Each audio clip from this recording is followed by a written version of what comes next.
నమస్కారం SDV news కి స్వాగతం. ముందుగా హెడ్లైన్స్ చూద్దాం.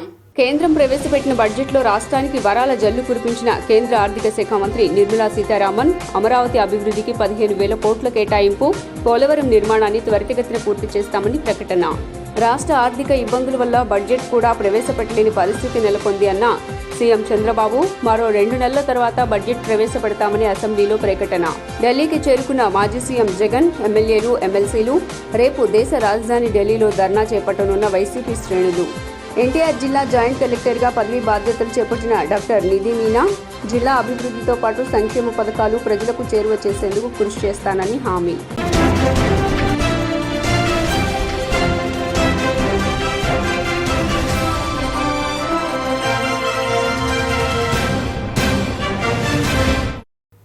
ఇక డీటెయిల్స్ చూస్తే కేంద్ర బడ్జెట్లో ఏపీకి ఆర్థిక మంత్రి నిర్మలా సీతారామన్ పెద్దపీట వేశారు. కేంద్ర ఆర్థిక మంత్రి నిర్మలా సీతారామన్ బడ్జెట్లో ఆంధ్రప్రదేశ్కు పెద్దపీట వేశారు. ఆంధ్రప్రదేశ్ అభివృద్ధికి ఎన్డీఏ సర్కారు కట్టుబడి ఉందని పేర్కొంటూ ఏపీ రాజధాని అమరావతి అభివృద్ధికి 15,000 కోట్లు ప్రకటించారు. అంతేకాదు అవసరాన్ని బట్టి మరిన్ని నిధులు విడుదల చేస్తామని మంత్రి హామీ ఇచ్చారు. ఈ మేరకు లోక్సభలో మంత్రి నిర్మల మాట్లాడుతూ ఆంధ్రప్రదేశ్ పునర్వ్యవస్థీకరణ చట్టానికి తమ ప్రభుత్వం కట్టుబడి ఉందని స్పష్టం చేశారు. ఈ ఆర్థిక సంవత్సరంలో అమరావతి అభివృద్ధికి 15,000 కోట్లను ప్రత్యేక సహాయంగా అందిస్తామని తెలిపారు. దీంతో పాటు అమరావతి అభివృద్ధికి అవసరాన్ని బట్టి మరిన్ని నిధులు ఇస్తామన్నారు. Andhra Pradesh reorganisation act Government has made concerted efforts to fulfill the commitments in Andhra Pradesh Reorganization Act.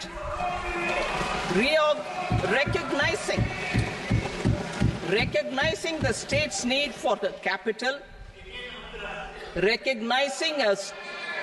recognizing the state's need for a capital, we will facilitate special financial support through multilateral development agencies.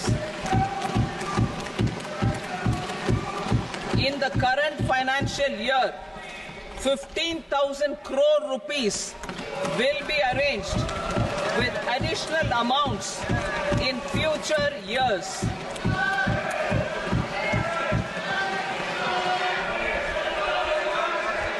Our government is fully committed to financing and early completion of the Polavaram irrigation project, which is the lifeline for Andhra Pradesh and its farmers. This will facilitate our country's food security as well. రాష్ట్ర ఆర్థిక ఇబ్బందుల వల్ల budget కూడా పెట్టుకోలేని పరిస్థితి నెలకొందని AP CM Chandrababu అన్నారు. 2 నెలల సమయం తీసుకుని రాష్ట్ర బడ్జెట్ ప్రవేశపెట్టాలనే ఆలోచనకు వచ్చామని తెలిపారు. శాసనసభలో సీఎం మాట్లాడారు. పీవీ ఆర్థిక సంస్కరణలు దేశంలో పెను మార్పులకు నాంది పలికాయన్నారు. విజన్ 2020 తయారు చేశాక అభివృద్ది ప్రారంభించామన్నారు. నాడు ఐటీకి ప్రాధాన్యం ఇచ్చామని, ప్రభుత్వ ప్రైవేటు భాగస్వామ్యంతో బ్రహ్మాండంగా అభివృద్ది సాధ్యమైందని, ఇవాళ తెలుగువాళ్లు ప్రపంచంలో ఎక్కడికి వెళ్లినా కనిపించే పరిస్థితి వచ్చిందని సీఎం అన్నారు.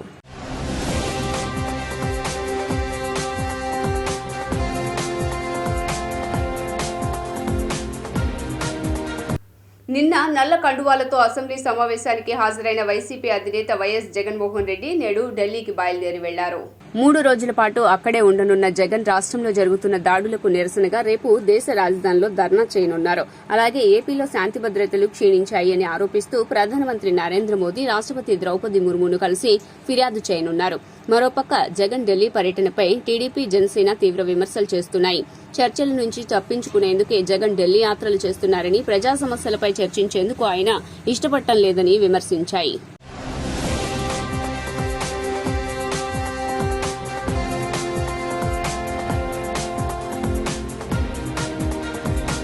జిల్లా సమగ్ర అభివృద్ధికి కృషి చేస్తానని ఎన్టీఆర్ జిల్లా నూతన జాయింట్ కలెక్టర్ డాక్టర్ నిధి మీనా అన్నారు.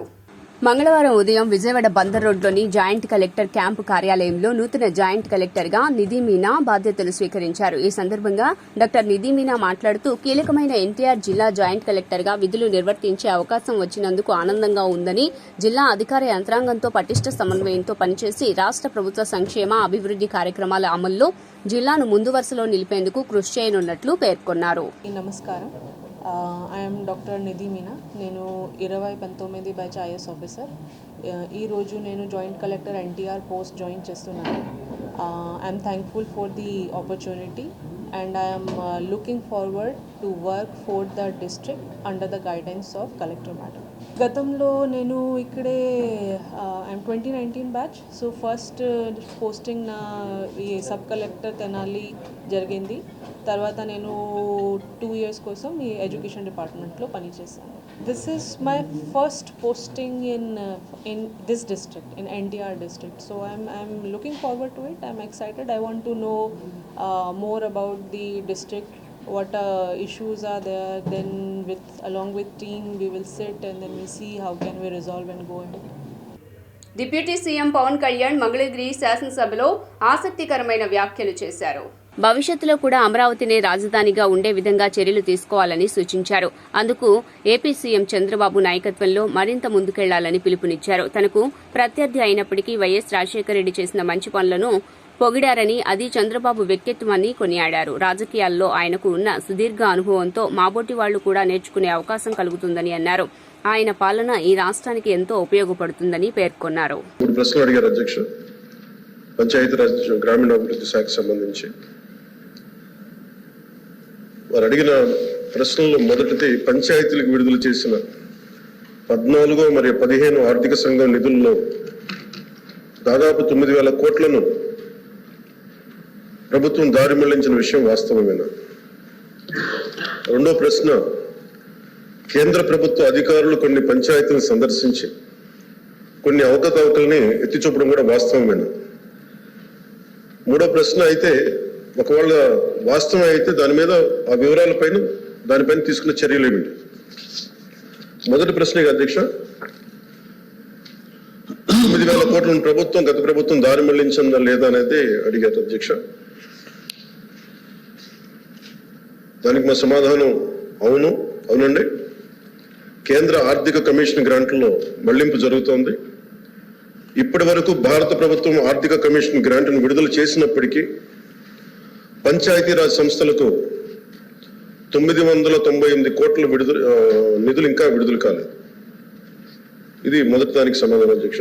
రెండో ప్రశ్నకి, కేంద్ర ప్రభుత్వం అధికారులు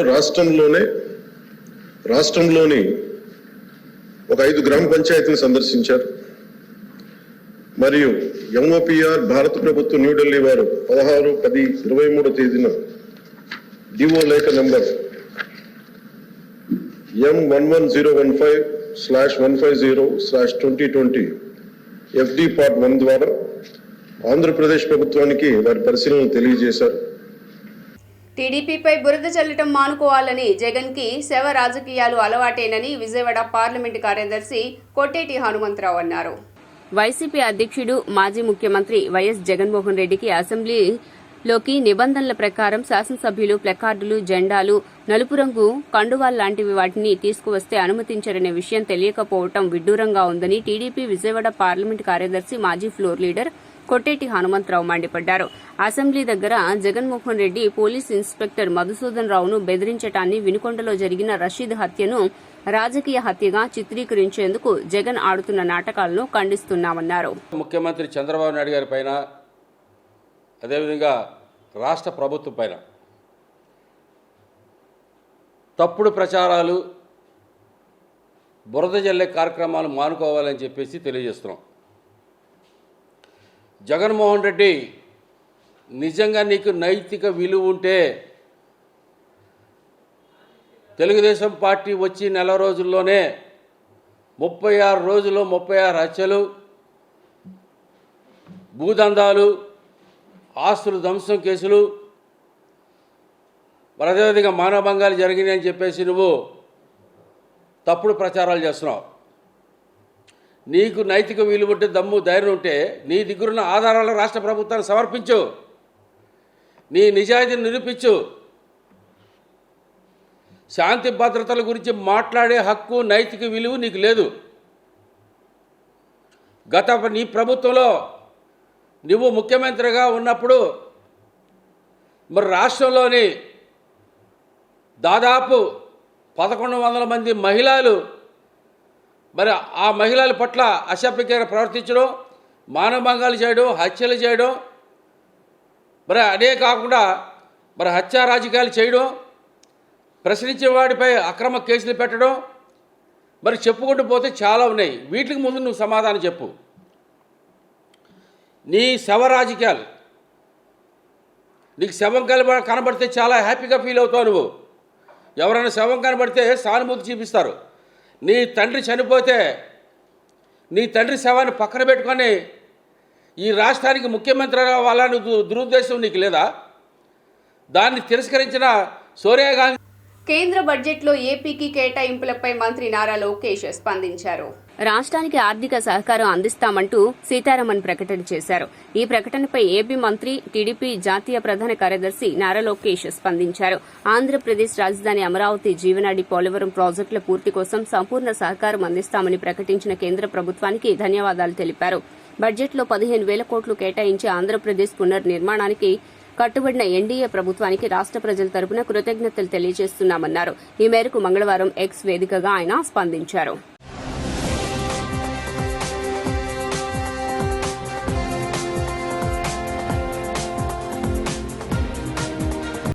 ఆడపిల్లలకు భద్రత కల్పించడం మనందరి బాధ్యత అని ఏఐఎస్ఎఫ్ రాష్ట్ర కోశాధికారి ఎం సాయి కుమార్ అన్నారు. చిన్నారులపై అత్యాచారాలకు వ్యతిరేకంగా వారికి రక్షణ కల్పించాలని అఖిల భారత విద్యార్థి సమైక్య ఏఐఎస్ఎఫ్ గుడివాడ నియోజకవర్గ సమితి ఆధ్వర్యంలో ఏలూరు రోడ్లో ఉన్న మోర్ షాప్ నుంచి విద్యార్థినీలు కలుపుకొని విద్యార్థులు ప్లకార్డులు చేతపట్టి మహిళలకు రక్షణ కల్పించాలి, పసికందులపై అత్యాచారానికి పాల్పడటం సిగ్గుచేటంటూ నినాదాలు చేస్తూ నెహ్రూ చౌక్ వరకు పెద్ద ఎత్తున ర్యాలీ నిర్వహించారు. అనంతరం ఈ కార్యక్రమాన్ని ఉద్దేశించి ఏఐఎస్ఎఫ్ రాష్ట్ర కోశాధికారి మందగల సాయి కుమార్ మాట్లాడుతూ రాష్ట్ర వ్యాప్తంగా 8 నెలల పసికందు నుంచి 80 ఏళ్ల వయసు ఉన్న ముసలివాళ్లపై అత్యాచారానికి పాల్పడుతున్న మానవ మృగాలను కఠినంగా శిక్షించాలని, అదేవిధంగా మహిళలకు రక్షణ కల్పించే మహిళా చట్టాలను అమలు పరచాలని ప్రభుత్వాన్ని కోరారు. కుమార్ ఏఐఎస్ఎఫ్ రాష్ట్ర కోశాధికారి ఈరోజు గుడివాడ ఏఐఎస్ఎఫ్ నగర సమితి ఆధ్వర్యంలో ఇక్కడ ఈరోజు రాష్ట్ర వ్యాప్తంగా జరుగుతున్నటువంటి ఆడపిల్లలపై అత్యాచారాలను అరికట్టాలని చెప్పి ఈరోజు విద్యార్థులతో కలిపి ఈరోజు ర్యాలీగా నిర్వహించడం జరిగింది. ఈరోజు రాష్ట్ర వ్యాప్తంగా కూడా ఆడపిల్లలపై అత్యాచారాలు జరుగుతున్నప్పటికీ కూడా ఎక్కడ కూడా ఎవరు కూడా ఏ రాజకీయ నాయకులు అదే పద్ధతిలో పెద్దలు కూడా ఎవరు కూడా స్పందించే పరిస్థితి ఈరోజు ఎక్కడ కూడా కనిపించట్లేదు. అంటే ఆడపిల్లలకే రక్షణ కల్పించాల్సినటువంటి చట్టాలు కూడా ఈరోజు లేనటువంటి పరిస్థితి. నిర్దేశ లేనటువంటి చట్టాలు పేరుకే ఒక చట్టం ఉంది, కానీ ఈరోజు ఉపయోగపడే పరిస్థితిలో లేదు. కాబట్టి వెంటనే మహిళలకు రక్షణ కల్పించే చట్టాలను, ఎవరైతే అత్యాచారాలు వాళ్ళపైన పాల్పడతారో వారిని కఠినంగా శిక్షించే చట్టాలు ఈరోజు ఈ ప్రభుత్వం తీసుకురావాలని చెప్పి కూడా ఏఐఎస్ఎఫ్ తరఫున ఈరోజు విద్యార్థుల పక్షాన మేము కోరుతున్నాం. వెంటనే రాష్ట్ర ప్రభుత్వం ఒకసారి ఆలోచించి బాలికలపైన రాష్ట్ర వ్యాప్తంగా జరుగుతున్నటువంటి అత్యాచారాలని వేగవంతం ఫాస్ట్ ట్రాక్ కోర్టులు ఉపయోగించి వెంటనే అత్యాచారాలకు పాల్పడిన వాళ్ళపైన కేసులు నమోదు చేసి గట్టిగా శిక్షించాలని చెప్పి కూడా ఈ సందర్భంగా మేము కోరుతున్నాం. దయచేసి స్త్రీలకి రక్షణ కల్పించండి. ఎక్కడ పడితే అక్కడ అత్యాచారాలు జరుగుతున్నాయి. స్త్రీల మీద ఎంత అత్యాచారాలు జరిగినా ప్రభుత్వం అనేది తీసుకోవడం లేదు. స్త్రీలకు చిన్నపిల్లల కానించి పెద్ద పిల్లలకు ముసలాళ్ళను కూడా వదిలిపెట్టడం లేదు. మగవాళ్ళు తప్పు చేస్తే తప్పు చేశామంటారు, ఆడపిల్ల తప్పు చేస్తే మాత్రం ఏమీ చూపించడం లేదు. స్త్రీలకి దయచేసి రెస్పెక్ట్ ఇవ్వండి. ఎక్కడ చూసినా స్త్రీలకి రెస్పెక్ట్ ఇచ్చి మీ ధైర్యాన్ని మీరు కాపాడుకోండి. ఒక తల్లిగా, ఒక అమ్మగా, ఒక బిడ్డను మీరైతే తల్లిదండ్రులను ఎలా అయితే పెంచుతున్నారో తల్లిదండ్రులు కూడా పిల్లలు కూడా అలాగే దయచేసి అలాగే పెంచండి. రోడ్డు మీద వదిలేసేసి, తల్లిదండ్రులు వదిలేసేసి, పిల్లల్ని వదిలేసేసి ఎక్కడ పడితే అక్కడ పట్టించుకోకుండా వదిలేస్తే పిల్లలు మీలాగే తల్లిదండ్రులు బట్టే పిల్లలు వస్తారంటారు. దయచేసి స్త్రీలకు రెస్పెక్ట్ ఇవ్వండి ప్లీజ్. దయచేసి జరుగుతున్నాయి, ఎక్కడ పడితే అక్కడ కేసులు పెడుతున్నారు, పోలీసులు అవసరం చేసుకుంటున్నారు. అయినా సరే లయోలా కళాశాలలో విద్యార్థులకు జరుగుతున్న అన్యాయంపై ఏబీవీపీ విజయవాడ శాఖ కళాశాల బంద్కు పిలుపునిచ్చింది. కళాశాల ప్రధాన కార్యాలయం ఎదుట ఏబీవీపీతో పాటు లయోలా కళాశాల విద్యార్థులు ధర్నా చేపట్టారు. లక్షల్లో ఫీజులు వసూలు చేస్తున్న యాజమాన్యం క్యాంపస్ ప్లేస్మెంట్లు మాత్రం చూపించడం లేదని విద్యార్థులు ఆవేదన వ్యక్తం చేశారు.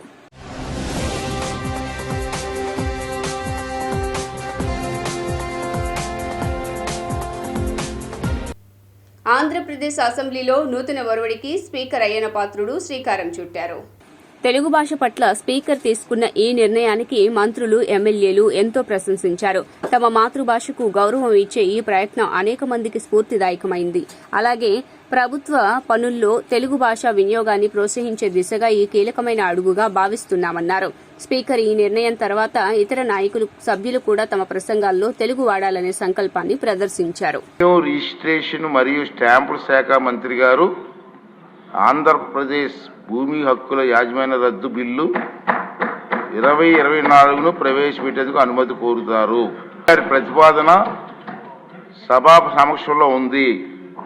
ఇప్పుడు ఈ విషయం ఆంధ్రప్రదేశ్ భూమి హక్కుల యాజమాన్య రద్దు బిల్లు 2024ను ప్రవేశపెట్టడం, ఈ ప్రతిపాదనను సభలో సుముఖంగా ఉన్నవారు అవును అనండి. అందరూ కూడా ఏకగ్రీయంగా అన్నారు కాబట్టి ఈ ప్రతిపాదన ఆమోదించబడింది. బిల్లు సభలో ప్రవేశపెట్టబడింది. చక్కటి తెలుగులో మొట్టమొదటిసారి ఈ సభలో మీరు సంబంధిత బిల్లుని, అందులో మా అందరికీ కూడా ఎంతో ఇష్టమైనటువంటి బిల్లుని అచ్చ తెలుగులో మీరు మాట్లాడి ప్రవేశపెట్టారు సార్. ఐ థింక్ ఈ రోజు నుంచి మీరు ఒక నూతన ఒరవడికి శ్రీకారం చుట్టారు. అందరూ హృదయపూర్వకంగా ధన్యవాదాలు. ప్రతి అక్షరం తెలుగులో మాట్లాడే ప్రయత్నం చేస్తున్నాను, మీరు సహకరించండి. తాము అధికారంలోకి వస్తే వివాదాస్పద ల్యాండ్ టైటిలింగ్ యాక్ట్ను రద్దు చేస్తామని కూటమి ప్రభుత్వం ప్రకటించిన సంగతి తెలిసిందే. అసెంబ్లీ స్పీకర్ అయ్యన్నపాత్రుడు నుంచి అనుమతి తీసుకున్న అనంతరం రాష్ట్ర రెవెన్యూ శాఖ మంత్రి Anagani Satyaprasad land titling act రద్దు బిల్లును ప్రవేశపెట్టారు. ఈ సందర్భంగా స్పీకర్ అయ్యన్నపాత్రుడు ఒక్క ఇంగ్లీష్ పదం కూడా లేకుండా సభా వ్యవహారాలు నడిపించడం విశేషం. దీంతో ఆయనను సభ్యులందరూ అభినందించారు. మంత్రి ప్రతిపాదన సభా సమక్షంలో ఉంది. ఇప్పుడు విషయం ఏంటంటే ఆంధ్రప్రదేశ్ భూమి హక్కుల యాజమాన్య చట్టం రద్దు బిల్లును 2024ను ప్రవేశపెట్టారు. ఈ ప్రతిపాదన పట్ల సభలో సుముఖంగా ఉన్నవారు అవును అనండి, వ్యతిరేకంగా ఉన్నవారు కాదు అనండి అంటూ అయ్యన్నపాత్రుడు పూర్తిగా తెలుగులో మాట్లాడారు. అందరూ అవును అన్నారు. కాబట్టి ఈ ప్రతిపాదన ఏకగ్రీవంగా ఆమోదించడమైందంటూ స్పీకర్ అయ్యన్నపాత్రుడు ప్రకటించారు. రిజిస్ట్రేషన్ మరియు స్టాంపుల శాఖ మంత్రి గారు ఆంధ్రప్రదేశ్ భూమి హక్కుల యాజమాన్య రద్దు బిల్లు 2024ను ప్రవేశపెట్టేందుకు అనుమతి కోరుతారు. వారి ప్రతిపాదన సభా సమక్షంలో ఉంది. ఇప్పుడు ఈ విషయం ఆంధ్రప్రదేశ్ భూమి హక్కుల యాజమాన్య రద్దు బిల్లు 2024ను ప్రవేశపెట్టడం, ఈ ప్రతిపాదనను సభలో సుముఖంగా ఉన్నవారు అవును అనండి.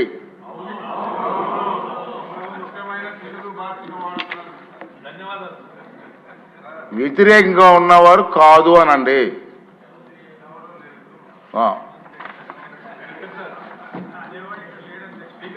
అవునన్నారు అవునన్నారు అవునన్న వారు అందరూ కూడా ఏకగ్రీయంగా అన్నారు కాబట్టి ఈ ప్రతిపాదన ఆమోదించబడింది. బిల్లు సభలో ప్రవేశపెట్టబడింది. కేంద్ర బడ్జెట్లో ఏపీకి కేటాయింపులపై కేంద్ర మంత్రి రామ్మోహన్ నాయుడు హర్షం వ్యక్తం చేశారు. ఇవాళ ప్రకటించిన కేంద్ర బడ్జెట్ 2024లో ఏపీ రాజధాని అమరావతి నిర్మాణం కోసం 14,000 కోట్లు, పోలవరం ప్రాజెక్టుకు సహాయ సహకారాలు, ఇతర అభివృద్ది పనులకు మద్దతు ప్రకటించడంపై కేంద్ర మంత్రి కింజరపు రామ్మోహన్ నాయుడు స్పందించారు. కేంద్ర బడ్జెట్ను తాను స్వాగతిస్తున్నానని తెలిపారు. రాష్ట్ర ఆర్థిక పరిస్థితిని ప్రధాని నరేంద్ర మోదీ సహృదయంతో అర్థం చేసుకున్నారని, అందుకే ఏపీకి అండగా నిలవాలని కేంద్రం నిశ్చయించిందని తెలిపారు. ఏపీకి జరిగిన నష్టాన్ని కేంద్ర బడ్జెట్ ద్వారా భర్తీ చేసేందుకు మోదీ ప్రభుత్వం ప్రయత్నిస్తోందని రామ్మోహన్ నాయుడు వివరించారు. మరి దానికి అనుగుణంగా ఈరోజు కేంద్ర మంత్రులుగా ఉన్నటువంటి మా అందరి మీద అదనంగా బాధ్యత ఉంది కాబట్టి రాష్ట్ర మంత్రివర్యులు ఇరిగేషన్ శాఖ మన రామానాయుడు గారు విచ్చేసిన తర్వాత కేంద్ర జలవనరుల శాఖ మంత్రి, జలశక్తి మంత్రి మన సిఆర్ పాటిల్ గారిని కూడా ప్రత్యేకంగా కలిశాం. మరి బీజేపీ వర్మ గారు, మన ఎంఓఎస్ మినిస్టర్ గారు, అలాగే మా ఎంపీలందరూ కూడా కలిసికట్టుగా వెళ్ళి పోలవరం తాలూకా శక్తిని మరొకసారి జలవనరుల శాఖ మంత్రి గారికి కూడా తెలియజేశాం. ఆయన కూడా చాలా పాజిటివ్గా స్పందించారు. అన్ని కార్యక్రమాలు కూడా టైం బౌండ్గానే చేస్తాం. ఇది ఆంధ్రప్రదేశ్ రాష్ట్రానికి ఎంత ముఖ్యమో కేంద్ర ప్రభుత్వానికి, మన ఎన్డీఏ గవర్నమెంట్ కూడా అంతే ముఖ్యం. కాబట్టి మా వంతు ఎక్కడా కూడా ఎటువంటి జాప్యం లేకుండా సహాయ సహకారాలు అన్ని కూడా అందిస్తామని 48.21 లక్షల కోట్లతో కేంద్ర మంత్రి నిర్మలా సీతారామన్ భారీ బడ్జెట్ను ప్రకటించారు. ప్రపంచ అగ్రగామి ఆర్థిక వ్యవస్థగా ఎదిగేందుకు బాటలు పంచుకుంటున్న భారత్ ఇవాళ భారీ స్థాయిలో బడ్జెట్ ప్రకటించింది. కేంద్ర ఆర్థిక మంత్రి నిర్మలా సీతారామన్ నేడు పార్లమెంట్లో 48.21 లక్షల కోట్లతో కేంద్ర వార్షిక బడ్జెట్ను ప్రవేశపెట్టారు. మొత్తం ఆదాయం 32.07 లక్షల కోట్లు కాగా ద్రవ్య లోటు 4.3% ఉండొచ్చునని అంచనాలు వివరించారు. అప్పులు, పన్నేతర ఆదాయాలు 16 లక్షల కోట్లుగా చూపించారు. ఇక బడ్జెట్లో నిర్మలా సీతారామన్ బంగారం, వెండి కొనాలనుకునే వారికి తీపి కబురు వినిపించారు. బంగారం, వెండిపై కస్టమ్స్ సుంకం తగ్గించారు. బంగారం, వెండిపై 10 నుండి 6% సుంకం తగ్గించిన కేంద్రం ప్లాటినంపై 6.4% సుంకం తగ్గిస్తున్నట్లు బడ్జెట్లో ప్రకటన చేసింది. Precious metal jewelry in the country, I propose to reduce customs duties on gold and silver to 6%. And that of platinum to 6.4%. Vijayawada central నియోజకవర్గంలో గుణదల రైల్వే ఓవర్ బ్రిడ్జ్ విషయమై శాసనసభలో సెంట్రల్ ఎమ్మెల్యే బోండా ఉమా మాట్లాడారు. గుణదల రైల్ ఓవర్ బ్రిడ్జ్ గురించి మాట్లాడుతున్నాను అధ్యక్ష. దీన్ని దాదాపు 2008లో start చేశారు అధ్యక్ష. ఆ రోజు నుంచి గత ప్రభుత్వాలు దాన్ని నిర్లక్ష్యం చేయటం, దాంట్లో 2014-19లో చంద్రబాబు నాయుడు గారు, మన మంత్రి నారాయణ గారు మున్సిపల్ అడ్మినిస్ట్రేషన్ మంత్రిగా రావటం కూడా చూడటం కూడా జరిగింది అధ్యక్ష. కానీ దానికి కొన్ని టెక్నికల్ ప్రాబ్లమ్స్ వచ్చి కంప్లీట్ చేయలేకపోయాం అధ్యక్ష ఆ రోజు. తర్వాత 5 సంవత్సరాల్లో 2019-2024 మధ్య మరి ఎంతో ఆర్భాటంగా చేస్తామా, టెక్నికల్గా ఏమైతే లోటుపాట్లు ఉన్నా సరి చేస్తామని చెప్పి చేయలేకపోయారు అధ్యక్ష. ఇప్పుడే R&B మినిస్టర్ గారిని కూడా నేను మాట్లాడటం జరిగింది అధ్యక్ష. దాన్ని రైల్వే బోర్డుకి పంపించాం అధ్యక్ష. రైల్వే బోర్డుకి పంపించి స్పెషల్ పర్మిషన్ తీసుకొని దాన్ని ఇవాళ విజయవాడ పార్లమెంట్ సభ్యులు కేశినేని శివనాథ్ చిన్ని గారు ఇవాళ ఢిల్లీలో మాట్లాడటం జరిగింది అధ్యక్ష. కాబట్టి మా కోరిక ఏంటంటే మా నియోజకవర్గానికి చాలా పొటెన్షియల్ కలిగినటువంటి రైల్ ఓవర్ బ్రిడ్జ్ని సంబంధిత మంత్రివర్యులు కేంద్ర రైల్వే బోర్డుతో మాట్లాడి అది ఆల్రెడీ శాంక్షన్ అయిపోయింది కాబట్టి ఆ అనుమతులు వెంటనే తీసుకొచ్చి దాన్ని వెంటనే కేంద్ర బడ్జెట్పై సిపిఐ రాష్ట్ర కార్యదర్శి కె రామకృష్ణ మండిపడ్డారు. కేంద్ర ఆర్థిక మంత్రి నిర్మలా సీతారామన్ ఈ రోజు పార్లమెంట్లో ప్రవేశపెట్టిన బడ్జెట్ సందర్భంగా దేశవ్యాప్తంగా రాబోయే 5 ఏళ్లలో 4 కోట్ల మందికి ఉపాధి కల్పిస్తామని తెలిపారు. అంటే ఏడాదికి 80 లక్షల మందికి మాత్రమే ఇస్తామన్నట్లుగా అర్థమవుతోంది. 2014 ఎన్నికల సందర్భంలో కేంద్రంలో బీజేపీ అధికారంలోకి వస్తే ఏటా 2 కోట్ల ఉద్యోగ అవకాశాలు కల్పిస్తామని బీజేపీ హామీ ఇచ్చింది. కానీ దేశంలో ఎక్కడ యువతకు ఉద్యోగ అవకాశాలు కల్పించకపోవడం వల్ల రికార్డు స్థాయిలో నిరుద్యోగం పెరిగింది. నిరుద్యోగ నిర్మూలనకు కేంద్రం ప్రత్యేక దృష్టి పెట్టాలి. పెట్రోల్ ఉత్పత్తులు, నిత్యావసర వస్తువులు తదితర ధరల ఆకాశాన్నంటుతున్నాయి. అధిక ధరలు తగ్గించేందుకు కేంద్ర ప్రభుత్వం ప్రత్యేక చర్యలు చేపట్టాలన్నారు. సీతారామన్ గారు ప్రవేశపెట్టిన బడ్జెట్లో దేశవ్యాప్తంగా రాబోయే 5 ఏళ్లలో 4 కోట్ల మందికి ఉపాధి దొరుకుతామని చెప్పారు. కానీ గత 10 ఏళ్ల కాలంలో జరిగింది ఏమంటే వారి సంవత్సరానికి 2 కోట్ల మందికి ఉద్యోగాలు ఇస్తామని ఎక్కడా ఉద్యోగాలు ఇవ్వనందువల్ల ఇవాళ భారతదేశంలో రికార్డు స్థాయిలో అన్ఎంప్లాయ్మెంట్ ఉంది. దీనికి తోడు ఇప్పుడు మళ్ళీ 4 కోట్ల మందికి 5 ఏళ్లలో ఇస్తామంటే సంవత్సరానికి 80 లక్షల మందికి ఇస్తామని దాని అర్థం. కాబట్టి ఏమంటే ఇవాళ దానికి ప్రాధాన్యత ఇవ్వాలి, అధిక ధరల సమస్యకు ప్రాధాన్యత ఇవ్వాలి, ధరలు తగ్గించడానికి కూడా చర్యలు చేపట్టాలని చెప్పి కోరుతా ఉన్నాం. అదేవిధంగా మన ఆంధ్ర రాష్ట్రానికి సంబంధించి అమరావతికి 15,000 కోట్ల రూపాయలు ఏదైతే కేటాయించారో దానికి స్వాగతిస్తూ ఉన్నాం. ఎందుకంటే గతంలో 3 రాజధానుల పేరుతో ఏ రాజధాని అభివృద్ధి కాకుండా అయిపోయింది. ఇప్పుడు అమరావతి రాజధానిగా రాష్ట్ర ప్రభుత్వం కూడా ముందుకు తీసుకోవడం ప్రయత్నిస్తున్న తరుణంలో కేంద్ర ప్రభుత్వం కేటాయించిన నిధులు ఉపయోగపడతాయని భావిస్తూ ఉన్నాం. పోలవరం నిర్మాణం విషయంలో కూడా ఇవి నిర్వాసితుల సమస్యల గురించి పట్టించుకోకుండా వారికి ఇవ్వాల్సిన కాంపెన్సేషన్ ఇవ్వకుండా మేము ప్రాజెక్టు పూర్తి చేస్తామంటే దానివల్ల ఎలాంటి ఉపయోగం లేదు. ఎందుకంటే నిర్వాసితులకు ఇవ్వాల్సిన కాంపోనెంట్ దాదాపు 30,000 కోట్ల రూపాయలు ఉన్న తరుణంలో దానికి ప్రాధాన్యత ఇవ్వాలని మేము కోరుతాం. అదేవిధంగా వెనుకబడిన ఉత్తరాంధ్ర, రాయలసీమ, ప్రకాశం జిల్లాలకు ప్యాకేజ్ పేరుతో గతంలో జిల్లాకు 50 కోట్ల రూపాయలు ఇచ్చారు. అది ఏ మూలకు సరిపడదు. కాబట్టి బుందేల్ఖండ్. వార్తలు ముగించే ముందు హెడ్లైన్స్ మరోసారి. కేంద్రం ప్రవేశపెట్టిన బడ్జెట్లో రాష్ట్రానికి వరాల జల్లు కురిపించిన కేంద్ర ఆర్థిక శాఖ మంత్రి నిర్మలా సీతారామన్ అమరావతి అభివృద్ధికి 15,000 కోట్ల కేటాయింపు, పోలవరం నిర్మాణాన్ని త్వరితగతిన పూర్తి చేస్తామని ప్రకటన. రాష్ట్ర ఆర్థిక ఇబ్బందుల వల్ల బడ్జెట్ కూడా ప్రవేశపెట్టలేని పరిస్థితి నెలకొంది అన్న సీఎం చంద్రబాబు మరో 2 నెలల తర్వాత బడ్జెట్ ప్రవేశపెడతామని అసెంబ్లీలో ప్రకటన. ఢిల్లీకి చేరుకున్న మాజీ సీఎం జగన్, ఎమ్మెల్యేలు, ఎమ్మెల్సీలు రేపు దేశ రాజధాని ఢిల్లీలో ధర్నా చేపట్టనున్న వైసీపీ శ్రేణులు.